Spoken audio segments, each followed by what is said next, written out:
בשנת 2015, במלאת 30 יום לפטירת אבי, זיכרונו לברכה, הקראתי בצד קברו הספד לזכרו. הספד שכתבתי במשך אותם 30 יום, המתארים את קורות חייו, ערב מלחמת העולם השנייה ובתקופת השואה, שברובו מבוסס על עדות מצולמת בת 8 שעות שמסר אבי ליד ושם. אני רוצה להודות לידידי הטוב דיוויד לוין מלונדון, שתרגם את ההספד לאנגלית ולגרמנית. אבא, אני מסתובב כבר תקופה ארוכה וכותב את המילים האלה, בעיקר בראש, בעיקר כשאני עושה ריצות לבד עם עצמי. אנחנו נמצאים כאן במלאות 30 יום לפטירתך. המשפחה הקטנה, קרובים, חברים ומכרים. אבא, זה הזמן להעלות את המילים והמחשבות על הנייר. אבא, זה הזמן לסיכומים, זמן להשכבה. אדם שאינו יודע את עברו, ההווה שלו דל ועתידו לוט בערפל. שמך המלא הוא יונתן בנימין אוסקר אוסי גרינפלד. בנימין על שם סבא של אמא שלך ויונתן על שם סבא מצד אביך. כשלמדת בחיידר קראו לך בנימין. נולדת בשנת 1930 בסטומרה, רומניה דאז. אביך היה שמואל גרינפלד ואמך, שהייתה אשתו השנייה, הינה מרים גרינפלד לבית רוט, בת מנחם מנדל רוט, שהיה ראש הקהילה היהודית בעיירה בייצה, מושובניו, וסבתא צ'רנה רוט, נצר למשפחת וייס. בעיירה בייצה הייתה קהילה קטנה של לא יותר מ-25 משפחות יהודיות בעלות אמונה מסורתית. בעיר הגדולה סטומרה היו 3 פלגים יהודים עיקריים, היו שומרי המסורת, היו האורתודוקסים כדרג הביניים, והסטמרים, חסידיו של הרב מסטמר שהיו הפנאטים. סבא מנחם מנדל דיבר גרמנית פרפקט והיה אדם משכיל. הוא היה מזכיר העירייה המקומית, היה שחקן שח מדופלם ושיחק שח מול ראש העיר. כמו כן הוא יזם הקמת בית כנסת במקום, ולטובת ההקמה תרם שטח אדמה שעליו הוקם בית הכנסת עבור הקהילה הקטנה בבייצה, וכן ריכז את העזרה ההדדית בין המשפחות היהודיות. אשתו הראשונה של אביך שמואל נפטרה בגיל צעיר. הייתה להם בת בשם ארג'י, שהייתה חצי אחות שלך, ובנוסף פרי, שהיה חצי אח שלך. גם אביך נפטר בגיל צעיר יחסית, ושני הילדים אומצו על ידי האחות של האמא. עם פרי היית בקשר שנים רבות. הוא גם ביקר בישראל. פרי עבד כקונדיטור בקונדיטוריה משפחתית. בקונדיטוריה, שבאותה תקופה התנהלה תחת המשטר הרומני, אפו מאפים שונים וגם הכינו גלידה טעימה שעלתה לי רומני אחד. ארג'י למדה והוסמכה להיות אחות. אביך שמואל נפטר עליך בהיותך בן 4, ילד צעיר בשנים, והשנה היא 1934. כמעט ולא הכרת את אביך שמואל, אבל הוריו והורי הוריו, והוא עצמו ואחיו, עסקו בייצור ומסחר בנעליים.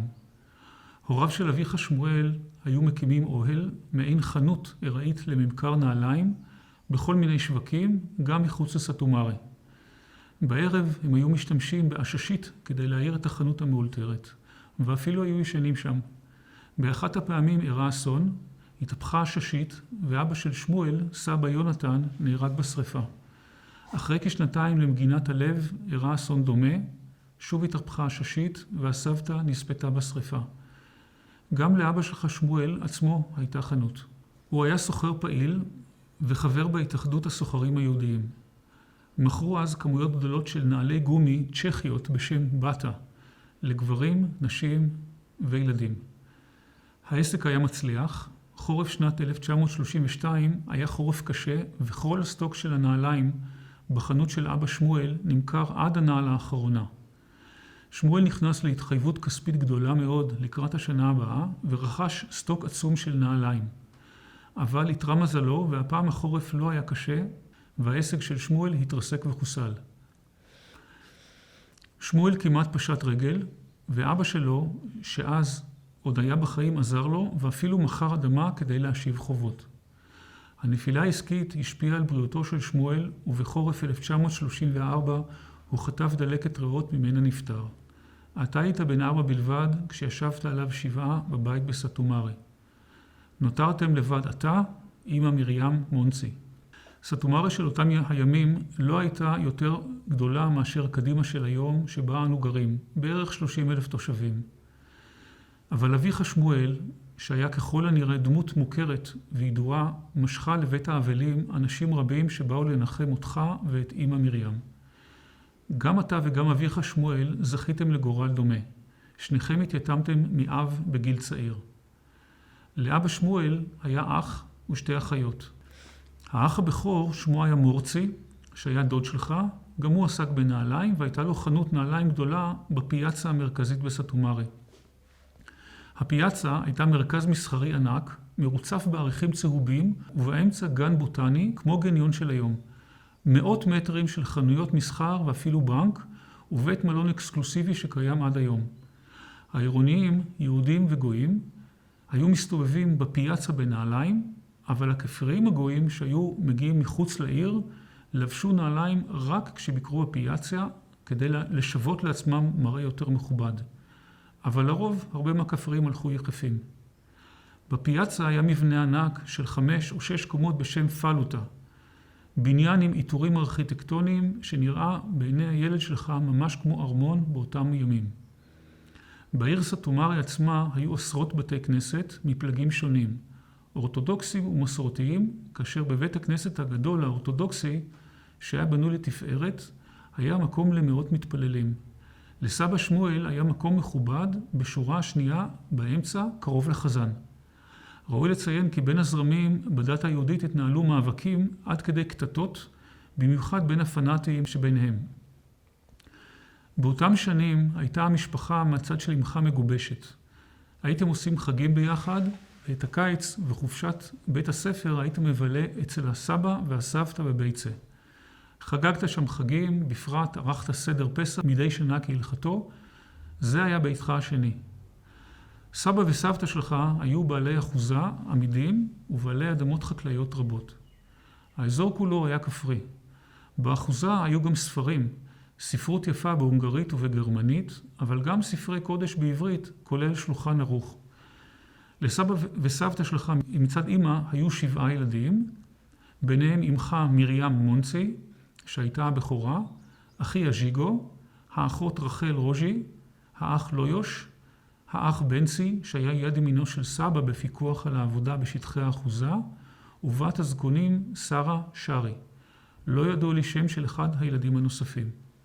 האח לויוש, שראה עצמו קומוניסט, היגר בשנת 1940 לברית המועצות, ממש לפני השתלטות של ההונגרים על האזור.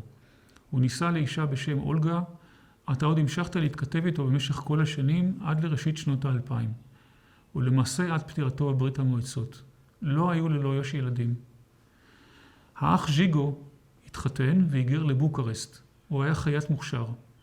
סבא וסבתא והילדים שלהם דיברו בעיקר יידיש, אבל אתה ואמא מרים דיברתם הונגרית. וזו הייתה שפת האם שלך. חוץ מזה ידעת גם גרמנית שהצילה לך את החיים יותר מפעם אחת. בשטחי האחוזה שהסתרעו על הקטרים רבים גידלו פירות וירקות, סוגי תבואה שונים והיו גם חיות משק. הנסיעה מבית אמך מרים בסטומרי לבית סבא וסבתא בביצה הייתה מסע של כ3 שעות. שעה באוטובוס ושעתיים נוספות בכרכרה. הדרכים היו בלתי סלולות, לא היה כביש, לא היו מכוניות, וכרכרה עם סוס ויצול הייתה התחבורה במקומות אלה. וכשירד גשם היה בוץ כבד בדרכים. בנוסף הלכתם גם הרבה ברגל. פעמים אחדות היית נוסע לבד לסבא וסבתא בלי אמך, כבר כנער היית עצמאי. אחרי פטירת אביך שמואל נותרתם כמעט בלי קול. ובכל זאת אתם עברתם לגור בדירה בת 4 חדרים גדולים בעת וושעוצה, ואז כדי לעזור מבחינה כלכלית, הדודה שלך ברטה פתחה סלון תפירה בבית שלכם. שמה כתופרת נודע ברבים והיו לה הרבה קליינטים. אמך מרים הקימה באותו זמן מסעדה ביתית, היא בישלה יחד עם עוזרת ומזה התפרנסה. לדודה רוז'י ולבעלה הייתה באותו זמן חנות מכולת בכפר קירי דרוטאץ' והדודה ברטה עזרה גם לה. דודה רוז'י הייתה שולחת פעם בשבוע מהכפר שלה כמה עשרות קילוגרם חמאה, ואתה היית מפיץ ומוכר את החמאה מבית לבית בתור פרנסה. היית אז בן 10 בלבד. בגיל 6 נשלחת לחיידר, שזה הייתה כיתה א'.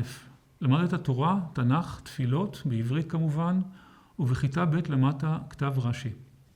בשנת 1937, ואתה כבן 7, התחלת ללמוד בבית ספר עממי מקומי לא יהודי במשך 4 שנים. בשנת 1938 החלו להתנהל קינים של כל קבוצות הציונים ותנועות הנוער במגרש שהיה מול הבית שלכם. כגון בני עקיבא, דרור הבונים, אליו השתייכת, הציונים הכלליים והשומר הצעיר. הייתה כבר אז שאיפה לעלות לארץ ישראל. במסגרת דרור הבונים היית אחראי על פיזור ואיסוף קופות התרומות של קרן קיימת לישראל.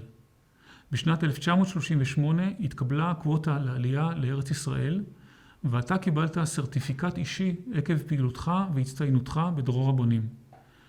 דבר שאפשר לך לעלות לארץ ישראל דרך בוקרשט באופן לגלי בתיאום עם המנדט הבריטי. סבא וסבתא ניסו לדבר על לבך שתעלה לארץ, אבל זה לא קרה כי אמא מרים התנגדה, מאחר שאתה היית צעיר מאוד כבן 8 בלבד, והיא הייתה ללא אביך שמואל שנפטר. ממילא לא הייתה אפשרות לעלייה לגלית של משפחות שלמות, והרעיון נגנז. בשנת 1940, בעומק מלחמת העולם השנייה, ההונגרים פלשו לאזור על מנת לספח אותו מידי הרומנים. הם החלו לרדוף את היהודים. הייתה אנטישמיות רבה. בין השאר מנעו מהיהודים לימודים, מה שהיה קרוי אז נומרוס קלאוזוס, או הגבלת לימודים של יהודים בבתי הספר התיכוניים ובמוסדות להשכלה גבוהה. בתגובה החליטה הקהילה היהודית בסטומרה להקים גימנסיה יהודית, מקבילה ממש, בקרבת השטח שבו התנהלו תנועות הנוער. ולכן, אחרי 4 שנות לימוד בבית הספר העממי, התחלת ללמוד את הכיתה הראשונה בגימנסיה שהוקמה.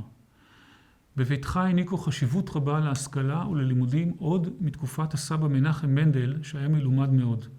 הוא אמנם היה דתי, אבל גם איש מודרני שעשה הפרדה ברורה בין הדת לבין ההשכלה. גם אמך מרים הייתה משכילה, למרות היותה אישה, ושבאותה תקופה שבה זה היה פחות מקובל. ההשכלה אפשרה לך לקרוא את העיתון שהיה מגיע אחת לכמה ימים, או להאזין לרדיו. בגימנסיה למדתם לא פחות מ7 שפות, רומנית, הונגרית, גרמנית, צרפתית, לטינית, יוונית בסיסית ועברית. מאחר שהעומס היה רב, בלימודים אמא שכרה שירותים של מורה פרטי שלימד אותך גרמנית כדי לתגבר אותך. שיעורים פרטיים היו כבר אז. אמא שאפה שאתה תהיה רופא, ומכאן הלטינית שלמדת. ידיעת השפות הייתה ערך עליון באותה תקופה מבחינת תפיסת העולם. ומה שלמדת היה אמור לשמש לעתיד לבוא. ואכן השפה הגרמנית אותה ידעת היטב הייתה אחד הגורמים להישארותך בחיים. למרים ממך מאידך היה חשוב גם לימוד היידישקייט, כולל איך להתפלל בבית הכנסת ואיזו תפילה לקרוא באיזו הזדמנות. אמא מרים לא אכפה עליך דת קפדנית, גם לא כשהתקרבה יותר אל הדת בעקבות השואה אחרי העלייה לישראל. אתה לא הלכת עם כיפה על הראש, אלא עם כובע, גם בבית הספר וגם בגימנסיה. אבל תמיד ראית את עצמך כיהודי. למרות הקשיים שליוו את אותה תקופה, כל המשפחה הייתה מאוגדת ולא דובר על התבוללות. למרות שהייתה תופעה כזו שרווחה בעיקר בעיר הבירה בודפשט. עם השתלטות ההונגרים החלה אנטישמיות מרובה במספר תחומי חיים. בוודאי שהיית עד לזה בחיכוך שלך עם הילדים הגויים בבית הספר, אפילו בגזענות מצד המורים. הדבר התבטא בהערות גזעניות, בהורדת ציונים, בקריאות גנאי ז'ידן או ז'יד. פסלו אותך מלהיות שוער של נבחרת הכדורגל כי היית יהודי, ונתנו לך בהחלט להבין שאתה שונה מהגויים. הייתה גם קנאה רבה מצד הכפריים הגויים, שעבדו עבודות כפיים אל מול היהודים העמידים שגרו בעיר הגדולה סטומרה, וזה כבר היה ניכר עוד בתקופה של השלטון הרומני, לפני פלישת ההונגרים. אותך חינכו בבית לא להוריד את הראש. קרה מקרה שהיית ילד בכיתה ב', גנבו לך את הכפפות בבית הספר בזמן שהיה חורף קשה. אחרי כמה ימים אתה עלית על הגנב, אתה התייצבת מולו, עזרת עוז, דרשת ממנו את הכפפות ולקחת אותן בחזרה. ולמרות שאחר כך חטפת כללות. בסך הכל בן 7. היית שומר מצוות, אבל לא דתי אדוק. בהמשך חייך לא עסקת בשאלה הפילוסופית שאפיינה רבים ביחס שבין הדת לשואה, ולא סבלת מהשבר העמוק שאירע באמונה היהודית בעקבות השואה, כמו שקרה לרבים אחרים. היית בצד הפרקטי של החיים. אני זוכר שלקח הרבה שנים עד שדיברת איתי על השואה. באחת הפעמים כשלמדת בבית הכנסת שבנה סבך קרה מקרה מוזר. בבית הכנסת היו נרות דולקים. ואתה החלטת כילד משום מה שאתה מעמיד במבחן את אלוהים. מבחן אונליין. אמרת בלבך, אם יש אלוהים אז הוא מפיל עכשיו נר. ונפל נר. הצבת לאלוהים סימן שאלה. אולי חיפשת איזה חיזוק דתי, אולי הרהרת ולא התרכזת בתפילה, ואלוהים ענה לך בסימן קריאה. זה האירוע המשמעותי ומכונן עבורך שחזק אצלך את האמונה כילד. בצעירותך השתייכת לתנועת דרור הבונים. בשנים שלאחר 1940 התנהלו בקינים של התנועות השונות פעילויות של הסברה ציונית, ריקודי עם וריקודי הורה, מסדרים, סיפורים שסופרו על ארץ ישראל, העברת מידע שנתקבל משליחים, לימוד שירים בעברית, שיחות בשפה העברית, איסוף כספים ותרומות, סיפורים על ירושלים ועוד. כמו כן הייתה פעילות חברתית מעורבת בין הקינים השונים, בדרך כלל בשבתות, בהתעלמות מהאידיאולוגיות השונות. מרכז הפעילות הרוחנית וגם החברתית נעשתה באותה תקופה סביב בתי הכנסת. בתי הכנסת ריכזו את החתונות, מסיבות בני המצווה ואירועים אחרים. בחסות בתי הכנסת נעשה גם איסוף תרומות, מתן בסתר לעניים, עשיית מצות לפסח והקניית חגי ישראל. עם פרוץ המלחמה ועוד לפני תקופת הטרנספורטים, התנהלו סביב בתי הכנסת ויכוחים סוערים אינסופיים בדבר הכדאיות של העזיבה והעלייה לארץ ישראל. גם אתה השתתפת בדיונים אלה. היו שתמכו יותר בציונות, והיו מי שצידדו בהישארות במדינה שבה נולדו וגדלו, וגם התפרנסו יפה. את ההחלטה של אמך שלא לשלוח אותך ומה שבא בעקבותיה אנחנו כבר יודעים. אחרי הסיפוח, בחודש אוגוסט 1940 התגלתה האנטישמיות במלוא עוזה על ידי ההונגרים. ההונגרים עשו מפגן כניסה מרשים לעיר סאטומארה עם חיילים שרכובים על סוסים. היהודים הרחיקו את עצמם מאירועים כאלה, אבל אתה היית במפגן, וכילד בן 10 התרשמת בעיקר מהמדים המיוחדים, הקסדות המפוארות, והסוסים עליהם רכבו החיילים והז'נדרמים. הגויים ברחוב היו אנטישמים, היו כתבות גזעניות בעיתונות, ואפילו החלו שמועות כלליות על מחנות הריכוז. בשנת 1942 הגיע פליט יהודי, והוא סיפר לאנשים על מה שהתחולל במחנות הריכוז. גם אתם שמעתם את הסיפור, אך באותה תקופה היה לך ולאמך קשה להאמין, ובפרט קשה היה להאמין שדבר כזה עלול להתרחש בהונגריה, והייתם בדעה שזה לא יכול לקרות אצל ההונגרים הנאורים. לא סברתם ולא הרגשתם שהאנטישמיות תגיע לרמה כזו. בעיר בודפשט של אותה תקופה חיו כמעט 1,000,000 יהודים. חלקם מתבוללים וגם היו נישואי תערובת. והתחושה שם, למרות האנטישמיות, הייתה שדבר כזה של מחנות ריכוז לא יקרה בהונגריה. באותה תקופה החלו לחוקק חוקים נגד יהודים. חייבו יהודים להשיג גויים בעסקים, מחקו שלטי רחוב ברומנית וכתבו אותם בהונגרית, ניסו למנוע קנייה של מוצרים וסחורות אצל יהודים, וגרמו להנמכת הפעילות הכלכלית אצל היהודים. דווקא באותה תקופה, הקינים של הנוער החלו לפרוח, ואתה ביניהם. הייתה הצטרפות מסיבית של חברים, המפגשים החברתיים הפכו כמעט יומיומיים, והתחושות הציוניות התחזקו, ודיברת אתה וחבריך כיצד לעלות לארץ. אבל רק דיברת. התנועה לארץ ישראל הייתה כפופה לקווטות, ולא לעלייה מסיבית משפחתית, כמו שהיה בעליות שאחרי המלחמה. לא הייתה אז אפשרות לעלייה משפחתית. עד שנת 1944 לא לקחו מהיהודים את הרכוש. במרץ 1944 הגיעה הפלישה של הגרמנים הנאצים עצמם. סמוך למועד זה אספו את היהודים וריכזו אותם בשני אזורי גטאות בסאטומארה. האזורים היהודיים היו ידועים בלשון היומיומית כגטו יהודי, מזה מאות שנים. גטו מתוך בחירה. עם הפלישה של הגרמנים, הגטאות הפכו לגטאות במובן המודרני המוכר לנו ממלחמת העולם השנייה. גטו בכפייה. המצב הכלכלי נהפך קשה מאוד, היה קיצוב של מוצרים וחילקו תלושים למזון. אתה היית הולך לרכוש סוכר וקמח אצל הגרמנים שהיו עושים ביזנס מקומי כדי להתעשר. דיברת איתם גרמנית טובה ולא הצגת את עצמך כיהודי. זה היה עוד לפני תקופת התלאי הצהוב, ולכן הגרמנים שסחרו איתך לא ידעו שאתה יהודי. אחרי הפלישה של הגרמנים, הגזרות ניחתו על היהודים ופרסמו באמצעות העיתונות שאתה קראת וברדיו שאתה שמעת. לא החרימו את הרדיו מהיהודים, אבל היה אסור להקשיב לרדיו. ואם היו תופסים אותך אבא, מאזין לרדיו, היו אוסרים אותך בבית הסוהר המקומי. בסביבה שבה גרת, הקימו החיילים הגרמנים, הוורמאכט, מחנות שמוקמו ממש בחצרות הסמוכים לביתך. אתה נכנסת לשם בלי בעיה עם השפה הגרמנית והסתרת את זהותך.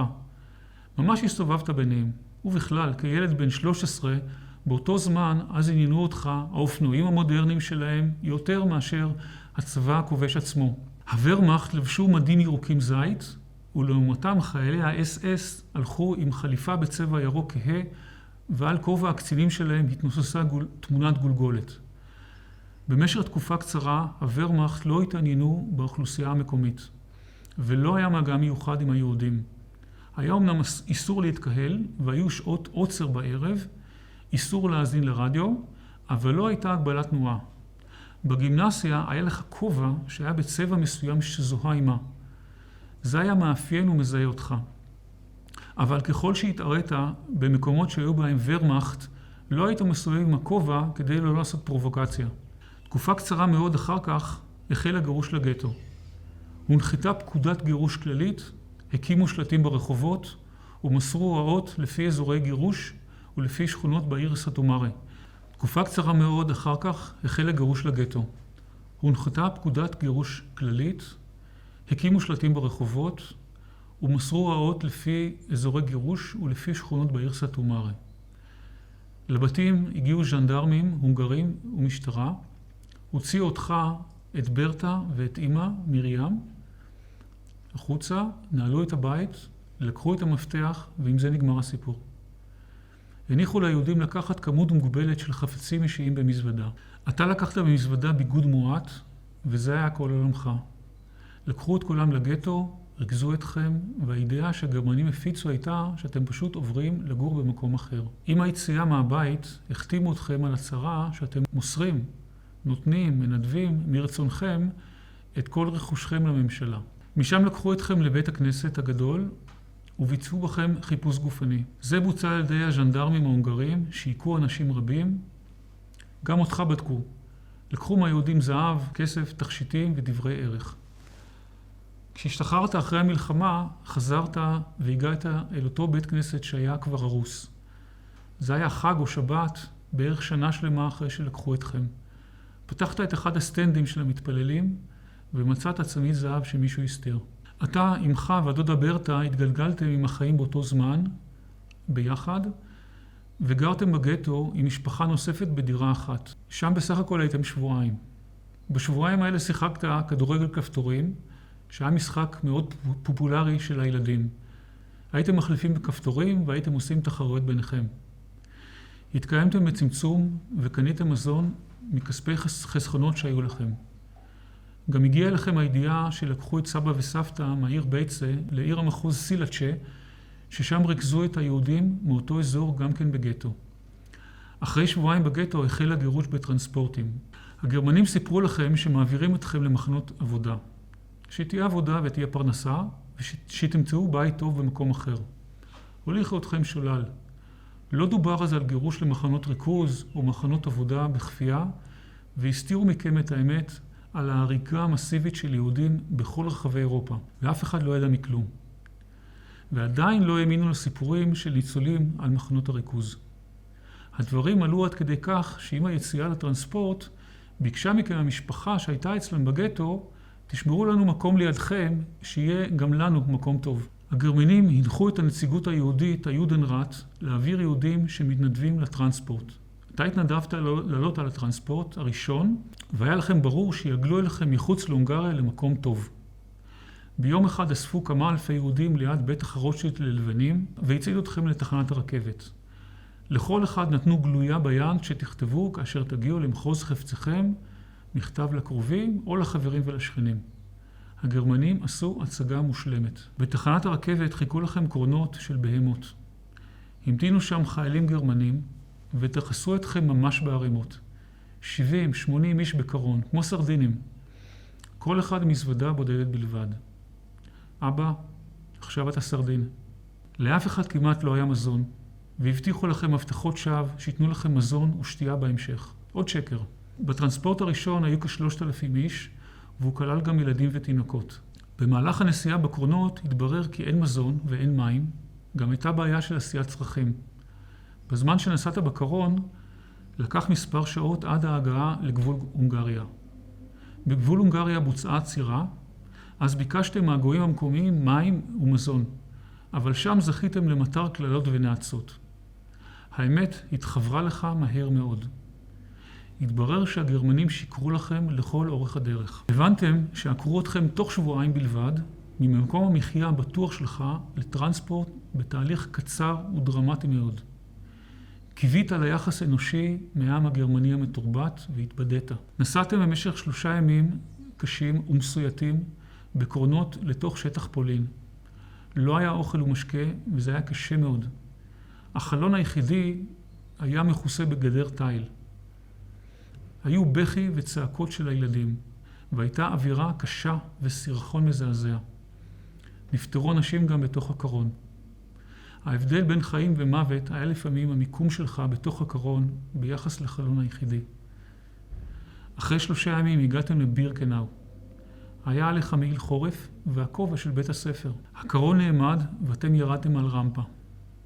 הוורמאכט והאס-אס התחילו למהר את האנשים ביומי נשק וכלבים. נחת עליך עידן חדש. סוף התמימות. בקצה הרמפה עמד בחור פולני יהודי. הוא ראה אותך, לקח את הכובע שלך וזרק אותו לארץ. אתה לא הבנת, אבל הוא הציל לך את החיים. הכובע היה סימן ההיכר לגיל האמיתי שלך, 14, גיל שכולו מוות. הפולני אמר לך בגרמנית, "Sagen Sie 80 Jahre alt." תגיד שאתה בן 18. המעיל שלך היה גדול מכפי מידותיך, והיו לו כותפות גבוהות, והיית נראה יותר רחב וגבוה.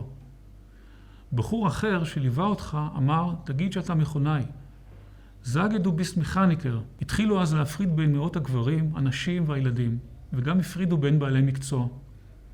שכונו קנדה גרופה או קנדה קומנדו, שהיו במחנה, עזרו לארגן את האנשים, וגם להוריד את הציוד האישי שהיה עדיין בקרונות. הגרמנים הכריחו את הילדים ללכת עם אנשים לקרמטוריום. בוצעה הפרדת משפחות בכוח. המחזות היו קורעי לב. על הפלטפורמה התקדמת עם מאות אחרים. הגעת למנגלה, מתורגמן שאל אותך בן כמה אתה, ואתה בן 14 בקושי. ענית לי ישירות בגרמנית וגם אמרת, Ich bin 17 Jahre alt. אני בן 17. Ich bin Mechaniker. אני מכונאי. היית קצת גבוה, והמעיל שיבה לך מראה מבוגר יותר. מנגלה סימן שתלך שמאלה. שמאלה, כלומר לחיים. ראית כבר אז את הקרמטוריום, ואנשים שהיו שם אמרו, כאן שורפים גופות של אנשים. היה פיח שחור וריח נורא באוויר. נכנסת למחנה בירקנאו. ברוך הבא לגיהנום. לפי פקודה התפשטתם לחלוטין, עשו לך מיד תספורת וגזזו לך את כל השערות מהראש, וגם בכל שאר חלקי הגוף. אחר כך הכניסו אותך עם אנשים למקלחות. אנשים פחדו שהולכים להרוג אותם, אבל לאלה היו באמת מקלחות ובאמת היו מים. אחר כך חיטאו אתכם ב-DDT, וקיבלתם בגדים עם פסים וכובע שטוח. התמזל מזלך וקיבלת גם נעליים, אבל מעץ. היו כאלה שהלכו יחפים. במקלחת הייתה הפעם הראשונה ששתית מים אחרי 3 ימים.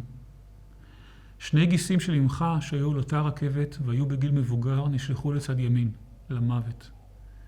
הארגון הגרמני היה יעיל ומשומן, יימח שמם. חששת בכל רגע שיהרגו אותך. אחר כך נכנסת לצריף, ברק, של 100 מטר אורך. במקום הזה שיכנו מאות אנשים. למחרת קעקעו לך מספר על היד, באמה של יד שמאל. כבר לא היה לך שם, היית מספר. מבנה הצריף היה סגור ונעול, לא היו לכם מיטות, ובדרגשים לא היו לכם סמיכות. למחרת הוציאו אתכם למפקד בוקר ראשון וספירה. הצעקות, הקללות, האיומים והמכות, זה היה הבוקר טוב שלכם. ירד גשם זלעפות והיה קר. נרטבת עד לשד עצמותיך ועמדת במסדר בקור במשך 8 שעות. אנשים פשוט נפלו. עוד באותו יום הצידו אתכם מבירקנאו לאושוויץ. צעדת המוות. ושוב צעקות ומכות של הגרמנים. אחרי כשעה ורבע הליכה הגעתם לאושוויץ. ואז צחוק הגורל. את פניכם קיבלה תזמורת מנגנת. והשלט, Arbeit macht frei. העבודה משחררת. חילקו את האנשים לקבוצות ושיכנו אתכם במבנים. הגדר של המחנה הייתה מחושמלת. הבלוקר טסטר של המבנה, זה האחראי, היה פושע או אסיר לשעבר, לא יהודי, שתפקידו היה להעביר את ההוראות והנהלים של המחנה. הם היו אכזריים מאוד והיכו ללא רחם את האנשים. אנשים חטפו מכות רצח ומכות שוד בשביל כלום. גם אתה חטפת. המנה היומית של המזון הייתה שמינית של כיכר לחם. הלחם היה מעופש ועם ירוקת. בדרך כלל נתנו את הלחם בבוקר עם משהו שדומה למרק. האנשים מתו כל הזמן. אם הבלוקר טסטר היה בא להרביץ עם השוט, אנשים ברחו ממנו. אבל אז הם גם לא אכלו. מי שעבר את הקו שהיה קרוב לגדר החשמלית, ירו בו ממגדלי השמירה. באושוויץ היית כשבועיים. היה מעט אוכל והיית רעב כל הזמן. אנשים נאלצו ללקט שאריות של מזון. החיפוש המתמיד אחרי מזון גרם לאנשים להיות אטומים ומוסכים ממה שקורה מסביב, וממראות המוות. ובנוסף, הגרמנים נתנו ליהודים תה ששמו בו איזה חומר שגרם לאנשים אפתיות. היה לתה ריח מוזר. זה גרם לאנשים לא להיות רציונליים, וגרם לחוסר תפקוד. אנשים היו מיואשים. בשלב מסוים ארגנו קבוצות עבודה שהובנו לעבודות מקצועיות בכל מיני מחנות חיצוניים. כל פעם למקום אחר. אתה התחברת לקבוצה של 30 עד 40 אנשים שהיו בעלי מקצוע. הסיעו אתכם למחנה עבודה ביבוז'נו. הגעתם ליבוז'נו 3 ילדים בלבד בגיל שלך. מי שכבר היה שם וראה אתכם שפשף את העיניים ופשוט לא האמין. היית בין הילדים החיים הבודדים באותה עת, מפני שהילדים כולם כבר נרצחו בבירקנאו. כשהגעתם, האנשים ממש התנפלו עליכם כדי לסייע לכם עד כמה שניתן. עקב המצב הבריאותי הירוד שלך, אושפזת בבית החולים ביבוז'נו למשך כשבוע, ואחר כך חזרת למחנה. כשחזרת, אתה חשת שמבוגרים ניסו לתת לך תמיכה נפשית, פיזית ומוסרית, וגילו כלפיך אכפתיות וחמלה. דבר שככל הנראה סייע לשיקום שלך. היית זקוק לזה אחרי שלמעשה נפרדת סופית מכלל המשפחה שלך, תוך כדי ההבנה שרבים מהם הושמדו. היית ביבוז'נו כ7 חודשים, ובאותה תקופה לא הגיע אפילו ילד אחד נוסף. בקרבת יבוז'נו הקימו תחנת כוח חשמל של חברת AEG. גם אתה עבדת בשלב כלשהו בתחנת הכוח, אבל היו אחרים שהופנו לעבודות כפייה קשות, במכרות הפחם. רק בן 14 ועבדת עבודות כפיים פיזיות קשות במשך כ3 שבועות בתחנת הכוח. העברת חומרי בניין, חצץ, לבנים, מלט וברזלים בידיים חשופות ומיובלות. העברת מהרכבות לאתר הבנייה תחת עיניהם הפקוחה של הקאפואים, מרביתם פולניים, שלא דיברו, אלא רק הצליפו והרביצו לאנשים. שנל, שנל. גם אתה חטפת מנחת זרועם. אוכל ושתייה לא קיבלתם במהלך העבודה, ועבדתם מהנץ החמה עד הערב. כל בוקר וכל ערב היה מסדר נוכחות, ורק אחרי המסדר בערב קיבלתם את המזון והשתייה. באחת הפעמים נקראת למפקד המחנה. היה שם קצין אס-אס שהודיע לך שאתה תהיה לאופר, שליח. הוא מקשר בין מפקד המחנה לאנשים המחנה וגם מתורגמן. שוב הגרמנית עזרה לך. במסגרת תפקידך יכולת גם לצאת מהשער מחוץ למחנה העבודה, כדי למסור או לקבל הודעות מהשומרים והחיילים הגרמנים שגרו מחוץ למחנה במגורים שלהם. אפילו הגעת עד למגורים שלהם שהיו במרחק של 1 קילומטר ממחנה העבודה.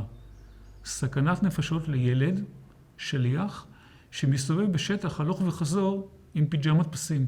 בקלות יכלו לראות בך. במשך תקופת עבודה זו קיבלת מדי יום בין שליש לחצי כיכר לחם וגם מרק. ביקשת שיערבבו את המרק לפני ההגשה כדי לקבל גם ירקות ולא רק מים חמים. זו הייתה תקופה שבה לא היית רעב. נראה לי שעכשיו אני מבין למה אהבת לאכול מרק במשך כל החיים שלך. הג'וב החדש של שליח היה נוח ביחס לעובדי הכפייה שנלקחו למכרות שעבדו ממש עד כלות הנשימה. מדי יום ראית כיצד מפנים עוד ועוד מתים שחזרו מיום עבודה בערב ולא החזיקו מעמד עד הבוקר של המחרת. באחד הימים שמעת במגורי החיילים הגרמנים קצת רדיו. ואמרו ברדיו שהרומנים התקוממו נגד הגרמנים, חלק מהקפיטולציה, ובעקבות המידע שהגיע לאוזניך בטעות והפיח בך תקווה, שוחררת מהתפקיד הנוח. נשלחת במקום זה להיות עוזר מסגר בהקמת תחנת הכוח למשך 3 חודשים. הגרמנית עזרה לך בתקשורת עם המהנדסים הגרמנים, ואתה היית השוליה שלהם. אבל שוב חזר הרעב ואתה איבדת משקל ובריאותך התרופפה. בדצמבר 1944, בקריסמס, הייתה חגיגה גדולה במחנה. קיבלת פעם ראשונה גולש. שנת 1945, תחילת ינואר והחורף בעיצומו. הרוסים התחילו להתקרב מהמזרח. התחלת לשמוע רעשים של פגזים. בוקר אחד הקימו אתכם ללא כל התראה. עשו מסדר. בחוץ חיכו משאיות עם לחמים ואמרו לכם לקחת לחם מהר וקחו כיסוי סמיכה או משהו. התחילו להצעיד אתכם רגלית לכיוון מערב כשהגרמנים מלווים אתכם. שוב צעדת מוות. היה שם סמל גרמני אכזרי במיוחד שהפליט מכותיו באנשים. הצעידה הייתה מהירה מאוד כדי להתרחק מהרוסים שלחצו. הייתם כ-16 קילומטר מהעיר קטוביץ'. בצעדה היה קר מאוד. נעלי העץ שלך אספו שלג מלמטה שנדבק לסוליה, והיה חשש כל הזמן לאבד שיווי משקל וליפול לארץ. מי שהיה נופל לארץ, היו יורים בו. שקלת אז 40 קילוגרם בלבד. היית צריך להיות מאוד חזק כדי לשרוד. בערב הגעתם לקטוביץ', ראית פתאום חשמליות שנסעו בעיר עצמה, וחשבת על בריחה דרך אחת חשמליות. אבל זה לא היה מעשי עם ביגוד הפסים הדק שהיה עליך. ישנתם בכנסייה. בבוקר בא לשם ילד ושאל את הגרמנים, מי הם האנשים האלה? שיקרו ואמרו לו שאלה עבריינים ואסירים. אז הוא שאל, למה יש ילד בין המבוגרים? והצביע עליך. אמרו לו, כי הוא העז לשרוק בכנסייה. המשכתם ללכת במשך ימים מערבה לכיוון גרמניה. לא הסביר לכם שום דבר. לאט לאט הצטרפו קבוצות יהודים ממקומות אחרים, עד שהגעתם לשורה של כ-30,000 איש שהלכו בטור ארוך. את הילדים יחד איתך שמו בשורה הראשונה. מי שפיגר מאחורה, ירו בו. מי שנפל, ירו בו. מי שחרג מהטור, ירו בו. כל יום הגרמנים ירו באנשים. באחד הימים הגעתם למכרה. לקחו את כל האלפים והכניסו אותך פנימה. נכנסת בין הראשונים ותפסת מקום ליד הכניסה. אחרי שכל האלפים נכנסו למכרה, חילקו אוכל בכניסה. אנשים שמעו שהם מחלקים אוכל והתחילו לרוץ מבפנים החוצה. גם לא היה אוויר בפנים. כל המסה של אלפי אנשים הלכו לכיוון שלך ליציאה. מהדחיפות והדוחק הנורא אתה נפלת על הארץ ודרכו עליך. דרכו גם על הצוואר ואתה התחלת להיחנק. אין אפשרות לקום ואין אפשרות לנשום. התעלפת. בבוקר למחרת התעוררת. אתה בחיים. היה קור נוראי ואתה לקחת העיתונים שמצאת ושמת מתחת לבגדים כדי להתחמם. יצאתם מהמכרה והמשכתם לצעוד מערבה. הגרמנים נשארו צמודים. הסמל האכזרי נשא מקלע כבד. והוא בא אליך ואמר לך, אתה תסחוב לי את המקלע. ככה סחבת את המקלע הכבד נוסף על הקושי שהיה. הצעדה נמשכה במשך כחודש נוסף, חורף פברואר 1945. כמעט לא היה אוכל, אכלתם שלג במקום מים. כמויות האנשים הדלדלו. פעם אחת עברה קרקרה עם אנשים ואתה קיבלת מהם חתיכת קליפה של לחם. אכלת את זה והרגשת כאילו שפכו לתוכך את החיים מחדש. יום אחד הגעתם לתחנת רכבת והעלו אתכם על קרונות. ראית קרון עם חבית שבה הדליקו אש ודיברו שם גרמנית. עלית על הקרון הזה והתיישבת ליד החבית והתחממת. נסעתם כיומיים ברכבת ולפתע עצרתם והורידו אתכם. התחילה התקפת אש של פרטיזנים. היו חילופי אש, התפזרתם לכל עבר ואתה ברחת לשדות. פשוט רצת עם עשרות אנשים שלא הכרת. אבל הגיעו חיילים גרמנים והתחילו לאסוף חזרה את האנשים שברחו, ואחרי שעה, שעתיים תפסו אתכם. יחד איתך תפסו 100 איש והצעידו אתכם בנפרד. בהמשך הצעידה עברתם ליד כרכרה שהיה עליה סלק סוכר. אתה ביקשת מהגוי הפולני שייתן לך לאכול. אז התחילה התנפלות של אנשים ויריות של הגרמנים. נפלת מתחת לעגלה והיא דרסה אותך על הרגל ועל היד. היד שלך התרסקה. הקימו אותך והמשכתם ללכת. כולך היית שותת דם וסבלת כאבים עזים. מרץ 1945. הגעתם לכפר. רק אז קיבלת טיפול רפואי וחבשו אותך. ושוב הצילו אתכם מערבה. אחרי עוד כמה ימים הגעתם למחנה של גרמנים. שוב אתה פוגש את הסמל האכזרי. הוא הכניס את כל 100 שהיו איתך לחדר אחד. הסמל שואל לאנשים, מי לא יכול ללכת? מי שלא יכול ללכת, ניקח אותו בעגלה. אז נעמדו בערך כ-30 אנשים שהגישו שהם כבר לא יכולים ללכת, והסמל אומר להם, שבו קדימה בחדר. קרא גם לך ואמר לך, ילד, שב קדימה גם אתה.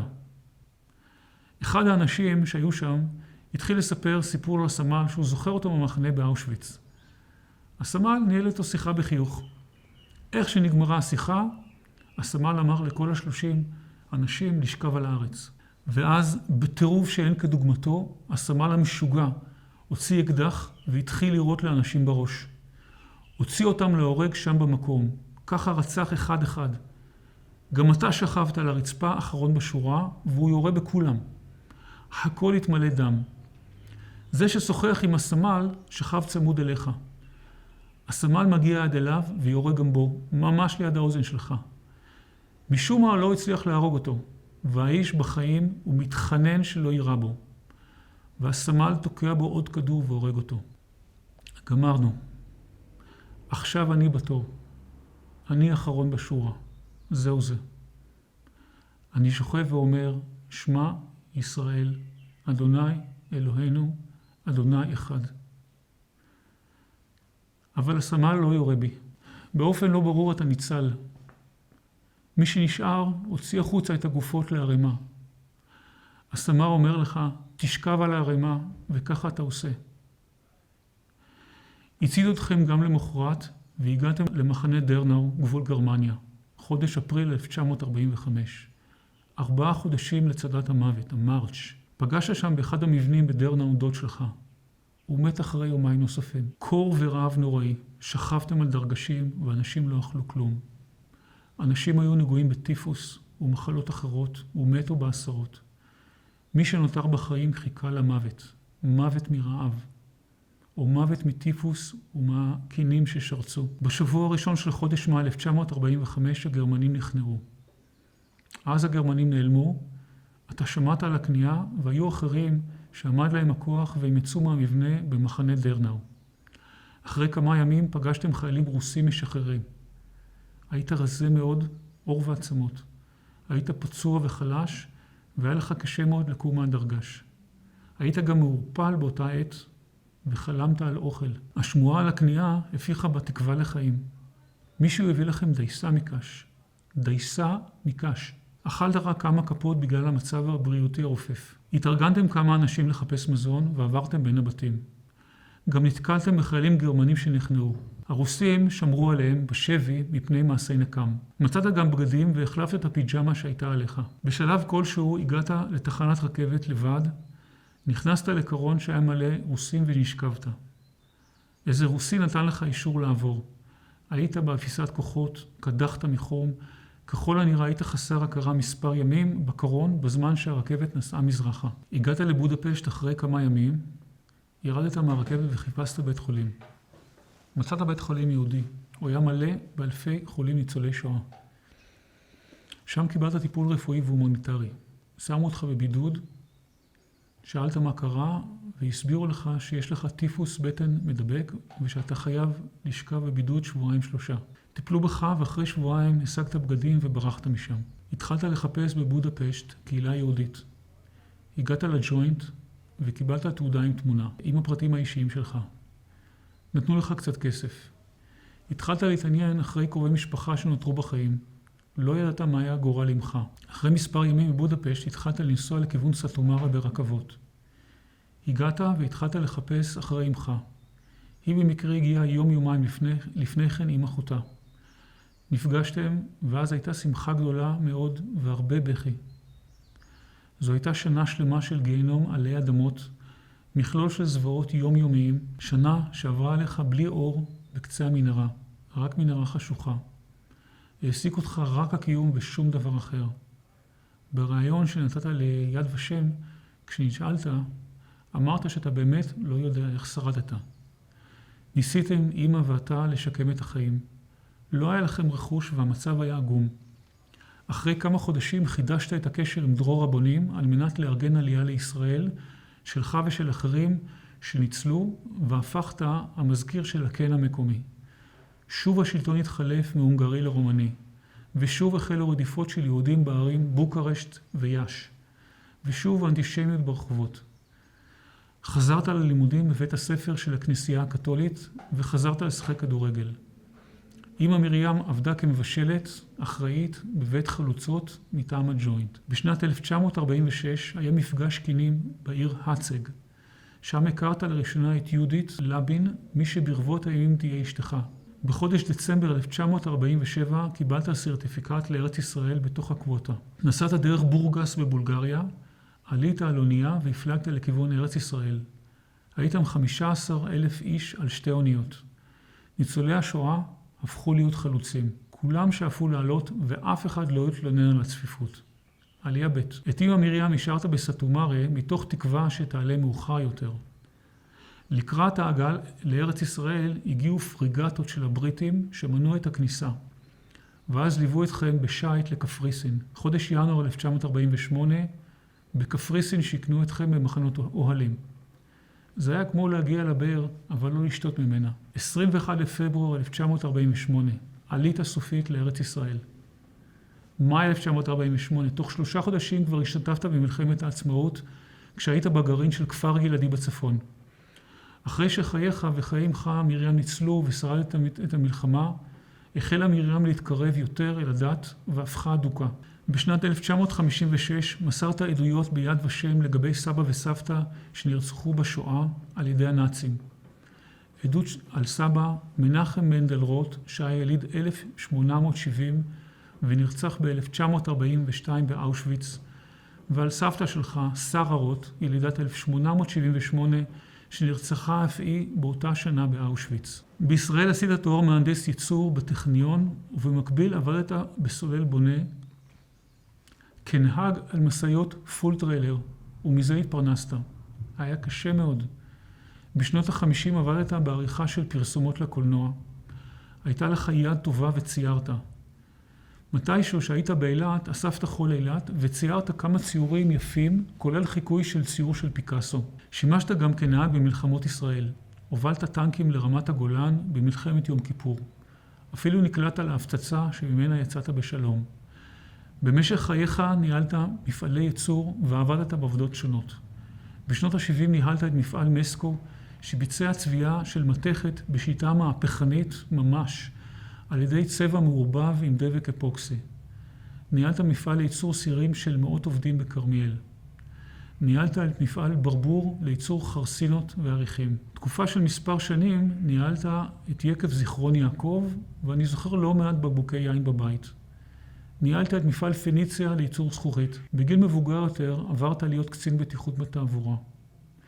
אמא שלך מרים עלתה לארץ בשנת 1951 והשתקעה בטירת הכרמל. יהודית לבין עלתה לישראל מאוחר יותר, ובשנת 1953 באופן אקראי למדי פגשת אותה בתהלוכת יום העצמאות ברחוב בתל אביב. התחתנת עם אמא בשנת 1955, נולדו לכם 3 ילדים, אורנה, אבישי ואני. אבישי נפטר בגיל 3 חודשים ממום בלב, תוצאה של זריקה נגד הדמת במהלך ההיריון של אמא. אורנה הלכה לעולמה בגיל 23 ממחלה. אני נותרתי 1 מתוך 3, ואני מתפלא מחדש. כל יום החסרת אתה ואמא את השואה, וגם פטירה של 2 ילדים, בשר מבשרכם. מגיל 10 עד גיל 35 שיחקתי כדורסל. אני זוכר שבגילאי נערים ונוער אתה היית מגיע למשחקים, היית מנהל את הקבוצה ומסיע לאן שצריך. קיבלתי המון תמיכה ממך. בגיל 14 היית קורא לי תחת כבד כדי לאתגר אותי להיות אתלט. אז בגיל 16 כבר הטבעתי כדורים בסל, אבל חזק יותר מכל עבורי היה הדייג איתך. היינו הולכים לדוג בנווה ים, בטנטורה, בכנרת, ואיפה לא. דגנו ביחד 10 פעמים ויותר, בימי שישי, בשבתות, בבוקר ואחרי הצהריים, בחגים ובמועדים. אני בטוח שאם היה אפשר לדוג בים המלח, היינו דגים גם שם. הגענו 10 פעמים לריף בנווה ים. פרסנו 2 חכות, הצמדנו פיתיונות וחיכינו לדגים. והיו דגים, בננות, בורים, ערסים, סרגוסים, לוקוסים ועוד מיני סוגים. פעם סיפרת לי סיפור גבורה איך במשך שעה שלמה נלחמתם אתה ואיזה חייל צעיר. עזרת לו להוציא פלמידה של 30 קילו שהוא תפס עם חכה. חכה שהייתה בסך הכל קופסת שימורים ועליה מגולגל חוט דייג. שם על הריף בנווה ים. אוי אבא, איך אהבתי לדוג איתך. היינו חוזרים הביתה עם הדגים, מנקים אותם, ואמא הייתה מכינה אותם על המחבת, מעדן לחך. בטיול אחד עם החבר'ה שלכם לכנרת יצאנו לדוג עם שמוליק סלע ז"ל. לא תפסנו כלום, אבל פתאום הגיעה סירה מדייג לילי עם רשתות, והיו להם אמנונים שהם לא היו צריכים. קיבלנו מהם 2 דליים עם 10 קילו של אמנונים, ואחר כך הלכנו ובילפנו לחבר'ה שדגנו אותם בעצמנו. אבא, בשנת 2008 ראיין אותך צוות מיד ושם, ואתה סיפרת להם את קורות חייך. אנחנו אומרים לך תודה שהותרת אחריך את פיסת העדות החשובה הזו.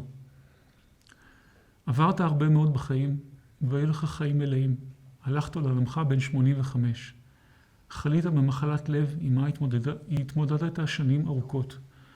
סבלת מתחלואים אחרים בשנים האחרונות, ולפני כשנה וחצי התעברת. ובכל זאת התמודדת עם הכל בצורה מעוררת יראה, וניסית לשמור על אופטימיות. האופטימיות הגיעה אולי מתוך זה שלמדת להסתפק בשמינית כיכר לחם ליום, ובמרק בטעם מים חמים שחילקו לכם בבירקנאו. רק המחלה הארורה הכריעה אותך לפני 30 יום בלבד. אבא, אתה איננו, אבל אנחנו אוהבים אותך. סבתא יהודית, תמר ואני, והנכדים גל מקווי אופק, וגם שאר המשפחה. נאהב אותך לעד. אבא שלי, סבא שלנו, אנחנו נותנים לך ללכת. תנוח בשלום על משכבך. אבא, יש לי רק בקשה האחרונה ממך לפני שאנחנו נפרדים. בבקשה, בוא נלך רק עוד פעם אחת אחרונה לדוג.